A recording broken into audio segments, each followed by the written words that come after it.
OK မိတ်ဆွေတို့စိတ်ပညာရဘယ်သူမှမဆိုဘာမှမဆိုရောင်းချနိုင်မဲ့လူဝရှက်စေချကိုပြပြမှာဆိုရှင်မိတ်ဆွေတို့စိတ်ဝင်စားလားနံပါတ်1စိတ်ခံစားချက်ဖြင့်ဝယ်ယူပြီးယုတ်တိဗေဒနဲ့ဆင်ခြင်ပေးခြင်း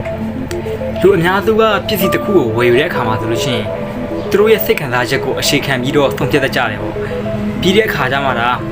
လိုအပ်တာကြောင့်ဝယ်ခဲ့ခြင်းဖြစ်ကြောင်းကိုယုတ်တိဗေဒနဲ့အကြောင်းပြချက်ချတတ်ကြတယ်နံပါတ်2ရတဲ့အပြောင်းအလဲကိုရောင်းမှာကုန်ပစ္စည်းကိုမရောင်းပါနဲ့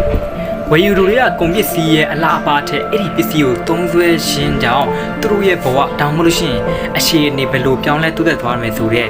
transformation ရလဒ်ကိုတာစိတ်ဝင်စားကြတယ်နံပါတ်3အခက်အခဲကိုဖြေရှင်းပေးခြင်းကပို့ပြီးတော့ထိရောက်တယ်လူတွေရဲ့လိုအပ်ချက် desire ကိုဥတည်ပြီးရောင်းချခြင်းကသူတို့လက်ရှိကြုံတွေ့နေရတဲ့နာကျင်မှုဒါမှမဟုတ်လို့ရှိရင်အခက်အခဲကိုဖြေရှင်းပေးနိုင်တဲ့အရာတွေကိုရောင်းချခြင်းကပို့ပြီးတော့တွေ့ကူထိရောက်စေပါတယ်နံပါတ်4ရှိပြီးသားဝယ်ယူအားကိုဖြည့်ရှင်းပါဒီကွက်ထဲမှာမရှိသေးတဲ့ဝယ်လိုအားအသစ် new demand တစ်ခုကိုအသားတွေမှာစတင်ပြီးဖန်တီးရခြင်းကဆိုလို့ရှိရင်ရှိပြီးသားဝယ်လိုအား existing demand ဆိုတဲ့လိုအပ်ချက်ကိုဝင်ရောက်ဖြည့်ရှင်းပေးခြင်းကပို့ပြီးတော့လွယ်ကူစေပါတယ်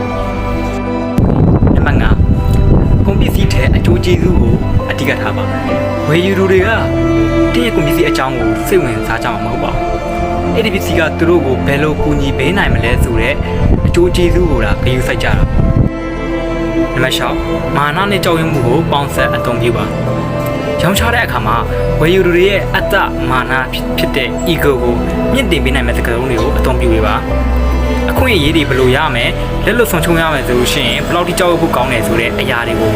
စကားလုံးတွေနဲ့အပြိုင်နဲ့ပေါင်းစပ်အသုံးပြုပေးပါနံပါတ်9လူမှုပတ်ဝန်းကျင်ရဲ့ထောက်ခံချက်ကိုပြသပါတခြားသူတွေတုံ့သွင်းနေကြကြောင်းစုတစိတ်ဒါမှမဟုတ်လို့ရှိရင်တုံ့သွဲသူမတ်ချက်တွေကိုပြသပေးနိုင်ရပါမယ်လူသားတို့ရဲ့အုံနောက်ကဆိုလို့ရှိရင်အများလက်ခံထားတဲ့အရာတွေကိုမြင်တွေ့ရတဲ့အခါမှာပို့ပြီးတော့ယုံကြည်သွားပြီးလိုအပ်ချက်တွေကိုအလိုအလျောက်ဖန်တီးပေးတတ်ကြပါတယ်ကန်တဲ့ဝယ်ယူသူတွေအတွက်ဒီအရာမှအသေးမကြီးပါတင်ကုန်ပစ္စည်းကို၎င်းတန်ဖိုးနဲ့ကိုက်ညီပြီးတကယ်အသုံးချမဲ့မှန်ကန်တဲ့ဝယ်ယူသူတွေစီကိုရောင်းချနိုင်မယ်ဆိုလို့ရှိရင်ဘယ်အရာကမှဈေးကြီးလွန်းနေဆိုပြီးတော့ခံစားရမှာမဟုတ်ပါဘူးနံပါတ်9တိကျသောစကားလုံးများနဲ့ကိန်းဂဏန်းများကိုသုံးပါအယောင်စကားပြောတဲ့အခါမှာဝီဝါးတဲ့ပြောဆိုမှုတွေကိုရှောင်ကျဉ်ပြီးတော့တိကျတဲ့စကားလုံးတွေနဲ့ကိန်းဂဏန်းတွေကိုသုံးဆွဲပေးပါရေဘူးကဆန်လုံးနဲ့ပြောဆိုမှုတွေကဆိုလို့ရှိရင်ယုံကြည်မှုကိုလျော့နေစေနိုင်ပါတယ်โอเคအဲ့ဒါဆိုနံပါတ်10ဈေးကွက်ကပြည့်နှက်နေတာမဟုတ်ပါဘူးတင်းရဲ့ကံလန့်မှုကမကောင်းတာဖြစ်နိုင်ပါတယ်